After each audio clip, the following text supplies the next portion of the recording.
Puji Tuhan, Bapak Ibu saudara kasih, kita bersyukur di pagi hari ini, di hari Minggu ini kita boleh beribadah online. Itu semua bukan karena kuat dan gagah kita, tapi itu semata karena anugerah dan pertolongan Tuhan di dalam kehidupan kita. Puji Tuhan. Kita naikkan suatu pujian.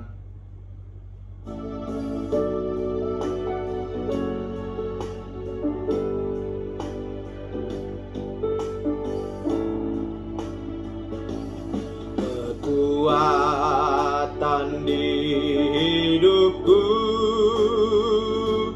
ku dapat dalam Yesus. Dia tak pernah tinggalkanku,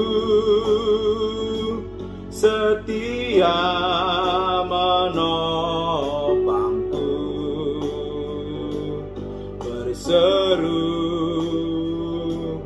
berharap dalam Yesus. Ajaib Kau Tuhan, penuh kuasa, sanggup pulihkan keadaanku. Dalam tangan-Mu seluruh hidupku tak akan goyah selamanya. Puji Tuhan, mari kita berdoa.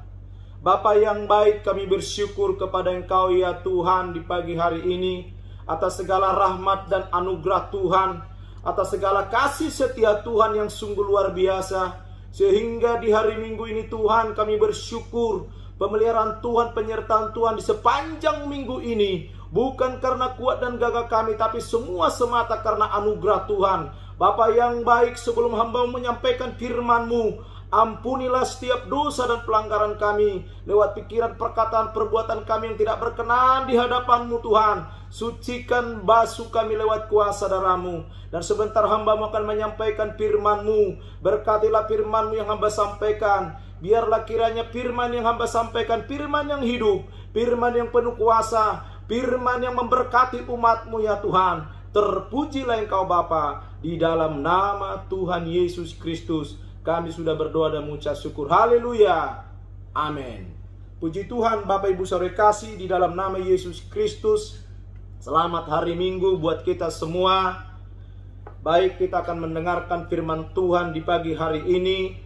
Dan kita akan buka Alkitab kita yang terambil di Roma pasal 6 ayat 23. Saya akan baca buat kita semua, Bapak Ibu saudara kasih. Saya percaya lewat firman Tuhan yang saya sampaikan di hari Minggu ini, firman Tuhan ini pasti memberkati kehidupan kita. Firman Tuhan ini pasti memberikan kekuatan bagi kita. Firman Tuhan itu pasti memulihkan keadaan kita. Karena firman Tuhan itu tidak pernah berubah, dahulu, sekarang, dan sampai selama-lamanya. Saya akan baca buat kita, Bapak Ibu saudara kasih, Roma pasal 6 ayat yang ke-23. Firman Tuhan mengatakan, sebab upah dosa ialah maut, tetapi karunia Allah ialah hidup yang kekal dalam Kristus Yesus Tuhan kita. Saya akan baca sekali lagi. Sebab upah dosa ialah maut, tetapi karunia Allah ialah hidup yang kekal dalam Kristus Yesus Tuhan kita. Saya akan buat judul khotbah saya, upah dosa adalah maut. Bapak Ibu saudara kasih, di dalam nama Yesus Kristus, dosa adalah sebuah pemberontakan kita dengan Allah, yang membuat kita terpisah dengan Allah.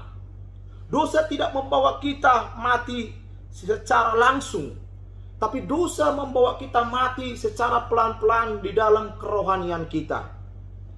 Kalau kita sudah mati secara rohani, Bapak Ibu saudara kasih, akan ada gejala-gejala virus yang terjadi dalam kehidupan kita.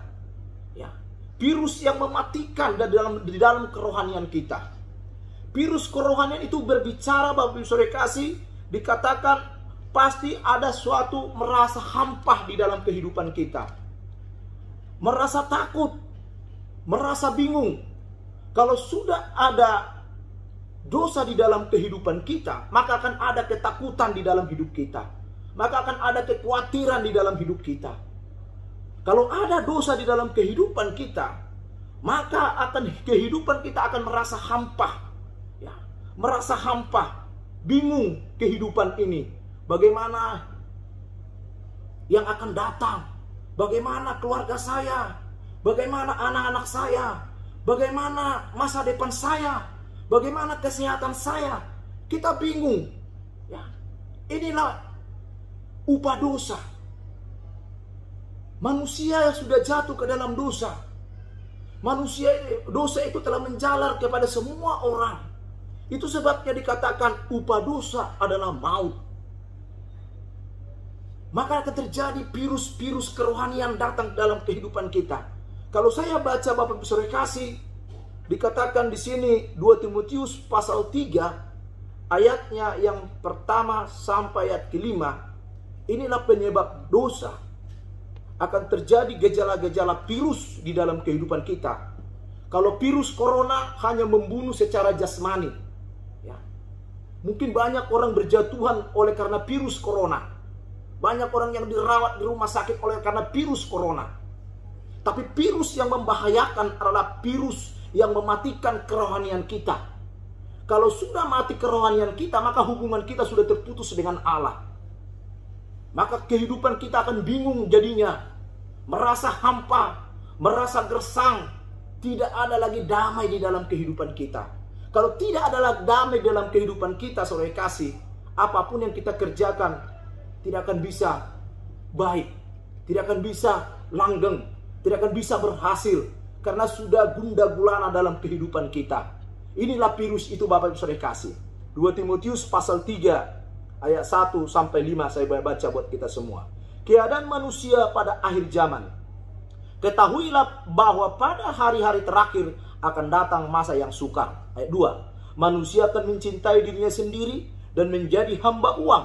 Mereka akan membual dan menyombongkan diri. Mereka akan menjadi fitnah. Mereka akan memberontak terhadap orang tua dan tidak tahu berterima kasih, tidak mempedulikan agama. Ayat ketiga, tidak tahu mengasihi, tidak mau berdamai, suka menjelekkan orang, tidak dapat mengekang diri, garang, tidak suka yang baik. 4, suka mengkhianat, tidak berpikir panjang, berlagak tahu, lebih menuruti hawa nafsu daripada menuruti Allah. Yang kelima, secara lahiriah mereka menjalankan ibadah mereka, tetapi pada hakikatnya mereka memungkiri kekuatannya. Jauhilah mereka itu. Inilah virus yang mematikan kerohanian manusia. Penyebabnya karena ada dosa. Ya. Adam pada masa itu ketika dia jatuh ke dalam dosa, apa yang terjadi Bapak Ibu Saudara kasih? Dia merasa takut. Tuhan berkata kepada si Adam, di mana engkau Adam? Pada masa itu Adam dan Hawa bersembunyi karena mereka sudah jatuh ke dalam dosa. Memang Tuhan memberikan kehendak bebas kepada manusia antara surga dan neraka, atau antara kutuk atau berkat, Tuhan atau hantu. Cuma 2 pilihan yang Tuhan berikan.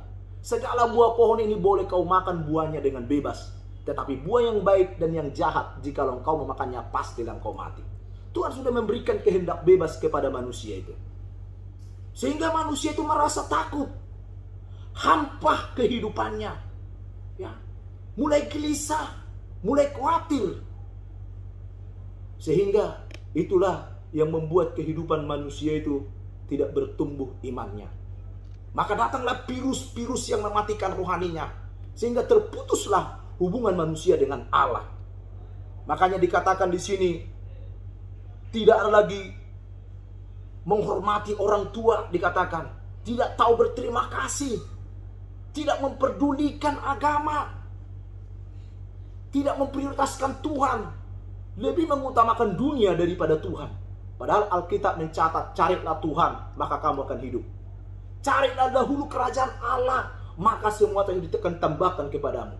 Ada banyak orang hanya mencari dunia, mencari kepopuleran, mencari uang, mencari harta. Bukan saya katakan kita nggak perlu kita cari uang. Kalau kita nggak cari uang, kita nggak bisa makan. Tapi kita utamakan Tuhan di dalam kehidupan kita. Kita utamakan Yesus di dalam hidup kita.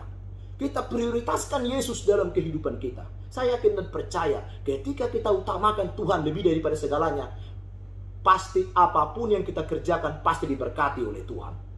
Itu yang terutama. Maka dikatakan tidak tahu mengasihi, tidak mau berdamai. Ada banyak orang tidak mau mengasihi, tidak mau berdamai, menyimpan kesalahan orang lain. Ini virus-virus yang mematikan. Inilah akibat dosa manusia, sehingga terputuslah hubungan mereka dengan Allah. Suka menjelekkan orang, tidak dapat menekang diri, garang dan tidak suka yang baik. Apalagi di zaman COVID ini, manusia menghalalkan uang, ya, dengan berbagai macam cara. Manusia menghalalkan uang. Bagaimana supaya dapat uang? Ya, menipu pun jadi, merampok pun jadi, korupsi pun jadi demi uang. Jual narkoba pun jadi demi uang. Tapi mereka tidak tahu efeknya bagaimana nantinya. Bagaimana imbasnya. Lalu dikatakan suka mengkhianat, tidak berpikir panjang. Manusia saat ini tidak lagi suka pikir panjang, ya. Sebelum dia berbicara tidak dipikirin dulu, main ceplos-ceplos saja, melukai hati orang. Ada banyak orang saat ini melukai hati orang, tidak berpikir panjang dulu. Lalu dikatakan garang, tidak suka yang baik. Jadi kita sebagai anak Tuhan harus suka yang baik. Suka mengkhianat dikatakan, secara lahiriah mereka menjalankan ibadah mereka. Ada banyak orang suka beribadah, pergi ke gereja, suka berdoa, suka baca firman, tetapi perkataannya perkataan yang sia-sia. Suka menggosipi, suka menjelekkan orang lain, suka menghakimi seperti Allah. Padahal Tuhan berkata jangan kau menghakimi, cukuplah Allah yang menghakimi. Jadi Bapak Ibu saudara kasih dalam nama Yesus Kristus, inilah upah dosa adalah maut. Dikatakan Roma pasal yang ke-6 ayat 8. Saya akan baca buat kita semua kembali. Dikatakan, sebab upah dosa ialah maut. Ya. Ada 3 hal yang akan saya sampaikan buat kita Bapak Ibu saudara kasih. Bagaimana kita mengantisipasi, ya? Paulus mengatakan bagaimana kita mengantisipasi, bagaimana cara kita supaya kita dapat mengantisipasi supaya kita jangan lagi jatuh ke dalam dosa. Ada 3 hal. Yang pertama Bapak Ibu saudara kasih, dikatakan bahwa kita telah mati bersama-sama dengan Kristus.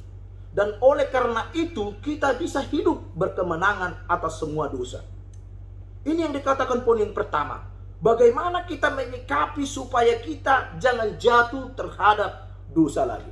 Bagaimana kita menyikapi. Ada banyak orang saat ini jatuh bangun. Ya, memang kita manusia biasa. Siapa sih nggak pernah jatuh? Ya. Daud 7 kali jatuh dikatakan. 7 kali dia jatuh, terus dia bangkit bersama dengan Tuhan. Tapi harus ada pengakuan.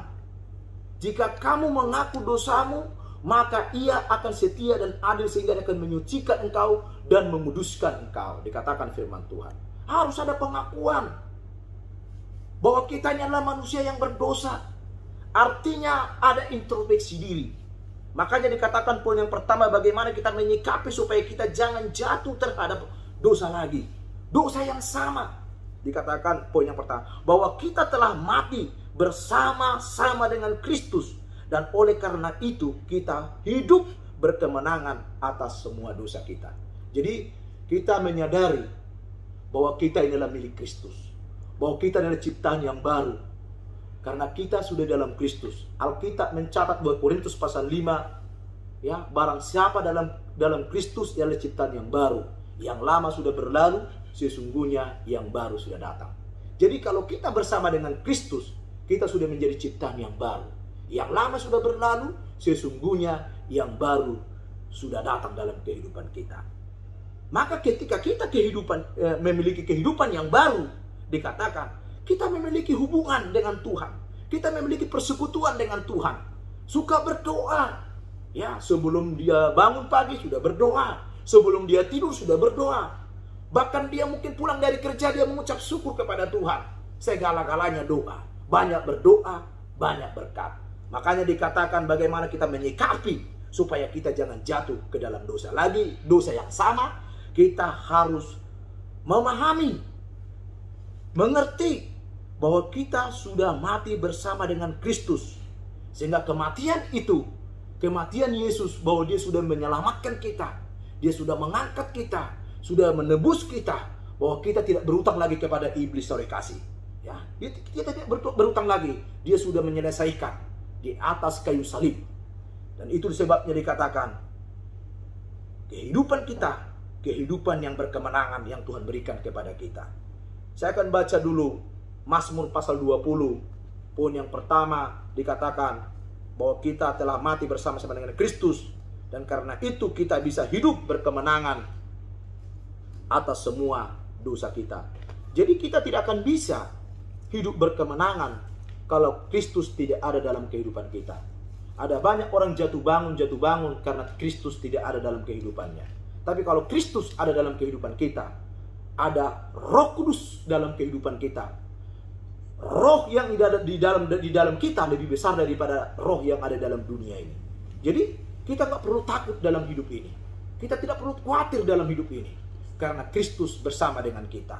Mazmur pasal yang ke-20 dikatakan, Bapak Ibu saya kasih ayat yang ke-7, saya akan baca buat kita semua. Sekarang aku tahu bahwa Tuhan memberi kemenangan kepada orang yang diurapinya. Siapa yang diurapinya? Yang diurapinya adalah saudara dan saya, orang yang percaya kepada Kristus, orang yang menerima Yesus sebagai Tuhan dan Juru Selamat, dan menjawabnya dari surganya yang kudus dengan kemenangan yang gilang gemilang oleh tangan kanannya. Tuhan memberikan kemenangan demi kemenangan. Berarti kalau kita dalam Kristus, kita tinggal dalam Kristus, kita melekat dengan Kristus, kita hidup bergaul dengan Tuhan, maka Tuhan Yesus memberikan kepada kita kemenangan demi kemenangan untuk melawan setiap dosa dalam kehidupan kita. Itu poin yang pertama. Jadi bagaimana kita menyikapi supaya kita jangan jatuh terhadap dosa lagi? Kita harus menyadari bahwa kita sudah mati bersama-sama dengan Kristus, sehingga Kristus memberikan kemenangan bagi orang yang melekat hatinya kepada Tuhan. Itu poin yang pertama. Dan yang kedua, Bapak Ibu Saudara kasih. Dan yang kedua, bagaimana kita menyikapi supaya kita jangan lagi jatuh ke dalam dosa. Yang kedua, dan kita tidak mengikuti keinginan-keinginan daging kita lagi, tetapi kehendak Allah. Jadi poin yang kedua ini, jangan lagi kita mengikuti kedagingan-kedagingan kita. Memang manusia itu terbagi 3 dimensi: tubuh, jiwa, roh. Ya. Roh kita atau jiwa kita, pikiran kita mungkin sudah dipimpin oleh roh. Tetapi daging kita kadang hidup. Makanya dikatakan Alkitab, roh penurut, daging lemah. Daging kita ini kadang-kadang hidup. Makanya kalau dicubit sakit. Ya. Dan inilah poin yang kedua, Bapak Ibu Saudara kasih. Bagaimana kita menyikapi supaya kita jangan jatuh lagi terhadap dosa yang sama. Dan dikatakan yang kedua, dan kita tidak mengikuti keinginan-keinginan daging kita lagi, tetapi kehendak Allah. Berarti poin yang kedua, melakukan kehendak Allah. Bagaimana caranya melakukan kehendak Allah? Ya, kita tetap di zaman COVID ini, di zaman virus corona ini, saudara kasih, kita tetap setia kepada Tuhan. Sekalipun kita tidak bisa beribadah di gereja, ya mungkin usia kita sudah usia 60, ya peraturan dari pemerintah atau undang-undang dari gereja, dari gembala sidang, dari pendeta, tidak boleh usia lansia masuk ke gereja karena sangat rentan, ya. Tetapi walaupun mungkin kita tidak bisa beribadah bersama-sama di gereja dengan tubuh Kristus, kita bisa beribadah di rumah. Karena Tuhan itu hadir di mana-mana. Bukan hanya di gereja Tuhan hadir, bukan hanya di luar hadir, di rumah juga Tuhan hadir, di mana-mana Tuhan hadir. Karena Tuhan kita lah Tuhan yang maha hadir, Tuhan yang maha besar, Tuhan yang maha tahu, Tuhan yang memberkati seluruh kehidupan kita. Jadi Bapak Ibu Saudara kasih, jangan menjadi agamawi. Banyak orang menjadi agamawi sebagai rutinitas datang ke gereja tiap minggu, tapi tingkah lakunya tetap masih seperti yang dulu. Sekalipun kita mungkin di zaman COVID ini sudah 1 tahun, mungkin kita di rumah, kita bersekutu di rumah, kita baca firman, kita berdoa, kita melakukan firman Tuhan, kita berbuat baik kepada orang, kita mengasihi Allah. Itu dikatakan vertikal dan horizontal. Mengasihi Allah dengan segenap hatimu dan segenap jiwamu. Mengasihi sesama manusia seperti dirimu sendiri. Jadi melakukan kehendak Allah ini, saudara kasih, mengasihi Allah. Kasihilah Tuhan Allahmu dengan segenap hatimu, dengan segenap jiwamu. Berarti ada hubunganmu dengan Tuhan. Sekalipun kau tidak beribadah bersama-sama di gereja, mungkin gereja Bethel Aberta Ministry, ya.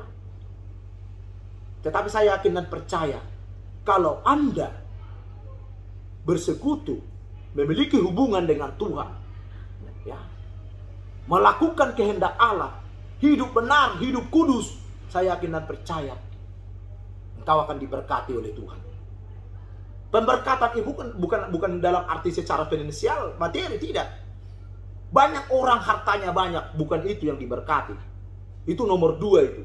Yang diberkati terutama dalam hidup kita ada damai, ada ketenangan, ada kebahagiaan bersama dengan Tuhan, ada keharmonisan. Kan Alkitab mencatat karena hilang keharmonisan si Adam dan si Hawa, hubungannya hilang, persekutuannya hilang dengan Allah. Jadi Bapak Ibu saudara kasih dalam nama Yesus Kristus, poin yang kedua ini, bagaimana kita menyikapi supaya kita jangan lagi jatuh terhadap dosa yang sama. Karena semua manusia sudah jatuh ke dalam dosa. Manusia punya kelemahan masing-masing. Saya sendiri pun punya kelemahan. Tapi dalam kelemahan saya itu saya mulai menyadari bahwa poin yang pertama tadi, kita menyadari karena kita sudah mati bersama dengan Kristus dan kita dibangkitkan kembali supaya kita diberikan kemenangan demi kemenangan. Dan yang kedua ini, bagaimana kita menyikapi supaya kita jangan jatuh terhadap dosa lagi. Kita melakukan kehendak Allah. Jadi Bapak Ibu saudara kasih dalam nama Yesus Kristus, Roma 8 ayat 2 berkata, kita masih tetap poin yang kedua. Dikatakan Roma pasal 8 ayat 2, roh yang memberi hidup, roh itu roh Allah, roh yang memberi hidup telah memerdekakan kamu dalam Kristus dari hukum dosa dan hukum maut. Luar biasa ya firman Tuhan ini. Roh Allah yang memberikan kehidupan dalam diri kita. Sehingga dikatakan di sini, memerdekakan kita dalam Kristus dari hukum dosa dan hukum maut. Roh Kristus menghancurkan setiap dosa, setiap ketakutan, setiap kekhawatiran, setiap kegelisahan, setiap sakit penyakit. Mungkin saudara sedang mengalami sakit penyakit. Mari berdoa. Serahkan kepada Tuhan. Dia penyembuh. Dia pemulih. Dia memberkati dalam kehidupan kita. Asal kita tetap percaya kepada Dia. Dan inilah poin yang kedua. Dan yang ketiga, bagaimana kita menyikapi supaya kita jangan jatuh terhadap dosa lagi. Yang ketiga, menyerahkan diri sepenuhnya kepada Allah. Kita serahkan hidup kita sepenuhnya kepada Allah. Kalau zaman COVID ini kan ada COVID yang pertama sudah berjalan sekian bulan, ada lagi COVID yang kedua, ya penyakitnya beda lagi dikatakan. Kita tidak perlu takut, saudara kasih.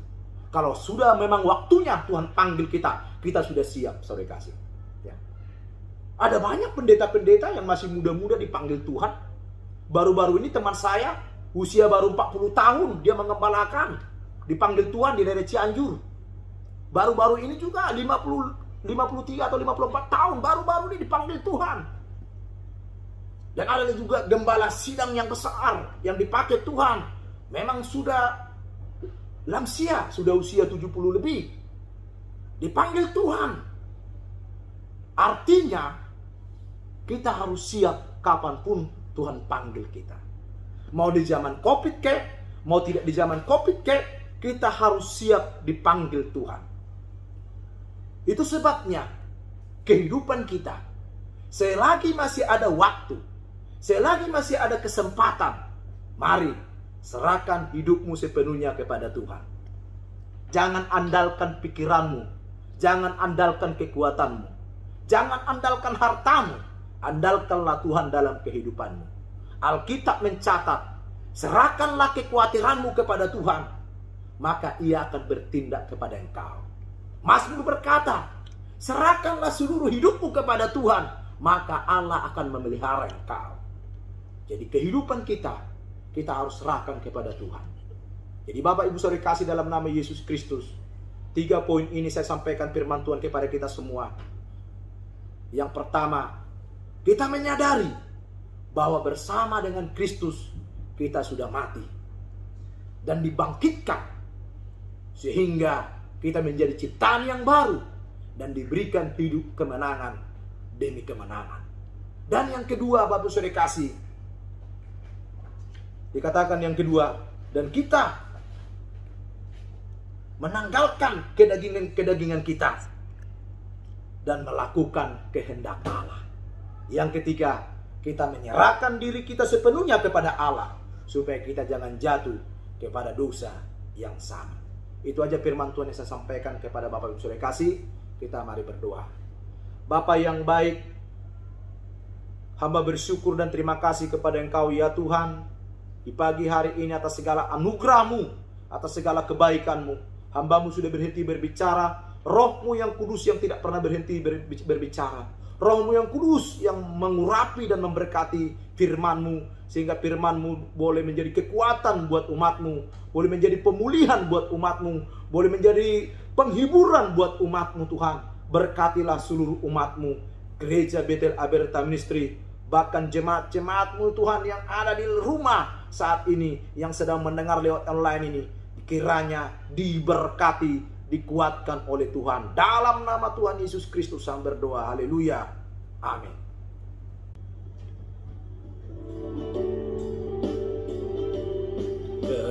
Kekuatan di hidupku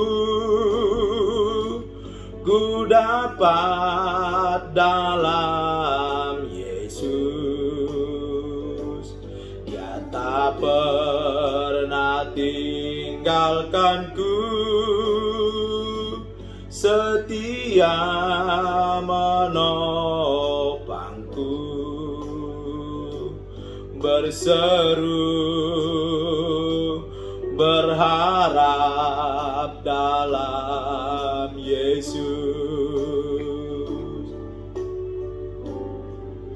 Ajaib Kau Tuhan, penuh kuasa, sanggup pulihkan keadaanku. Dalam tangan-Mu seluruh hidupku tak akan goyah selamanya.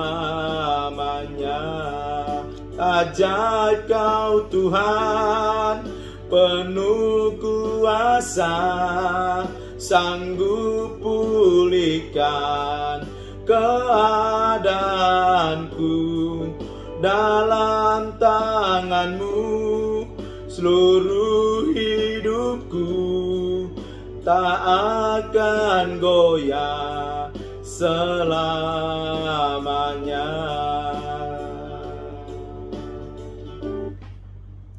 Bapa yang baik, hamba-Mu sudah berhenti berbicara ya Tuhan di penghujung ibadah kami ini.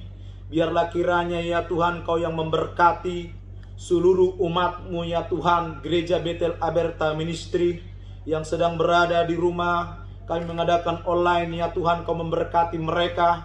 Kalau saat ini ya Tuhan adalah kami beribadah di rumah Tuhan, biarlah kiranya Engkau memberkati umat-Mu Tuhan. Berikan kekuatan buat mereka, berikan penghiburan buat mereka. Apapun yang menjadi masalah dan pergumulan mereka, mungkin hari-hari ini mereka sedang mengalami ketakutan, mengalami kekhawatiran, kebimbangan dan kegelisahan. Tuhan memberikan kekuatan buat mereka. Dalam nama Tuhan Yesus Kristus Tuhan, Berkati pendidikan anak-anak mereka, usaha pekerjaan mereka. Kau memberkati seluruh aktivitas mereka. Apapun yang mereka kerjakan, Tuhan buat berhasil dalam nama Tuhan Yesus. Hamba juga berdoa ya Tuhan, buat Bapak kekasih kami, Bapak Budi, yang sedang proses pemulihan ya Tuhan.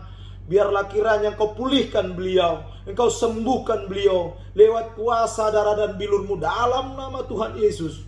Demikian juga Ibu Epi juga Tuhan pulihkan, Tuhan sembuhkan lewat kuasa darah dan bilur-Mu dalam nama Tuhan Yesus. Demikian juga mertua hamba ya Tuhan, segala sakit penyakit asam lambung, sakit penyakit apapun di dalam tubuhnya, biar kuasa darah-Mu menyucikan, bilur-bilur Yesus yang menyembuhkan. Seluruh umat-Mu hamba serahkan kepada Tuhan. Terima kasih Bapa yang baik, Kau yang memberkati ya Tuhan semua hamba-hamba-Mu yang mengambil bagian, yang melayani. Tuhan memberkati mereka, jeripaya mereka tidak akan sia-sia melayani Tuhan. Berkati juga Gembala Sidang Pendeta Kurniawan bersama keluarga. Tuhan berkati kesehatan beliau, berkati Tuhan pelayanannya, berkati seluruh aktivitasnya, apapun yang dikerjakannya, Tuhan buat berhasil dalam nama Yesus. Terima kasih Bapa yang baik, hamba berdoa Tuhan buat bangsa kami, bangsa yang besar Republik Indonesia ini. Berkati Tuhan bangsa ini dari Sabang sampai Merauke, berkati juga roda pemerintahan kami, Tuhan dari presiden sampai wakil presiden sampai kabinet-kabinetnya. Biarlah mereka takut akan Tuhan, nama-Mu ditinggikan, dipermuliakan. Terima kasih Bapa yang baik, terpujilah Engkau. Mari Bapak Ibu Saudara kasih di dalam nama Yesus Kristus, arahkanlah hatimu, angkatlah tanganmu tinggi-tinggi lewat kepala. Kita siap menerima berkat dari Tuhan. Kiranya damai sejahtera dari Allah Bapa, kasih anugerah daripada Yesus Kristus, lewat Roh-Nya yang kudus memberkati kita, menghibur kita, menolong kita hari ini sampai Maranatha. Tuhan Yesus datang kedua kalinya untuk menjemput kita di awan-awan yang permai. Haleluya. Amin.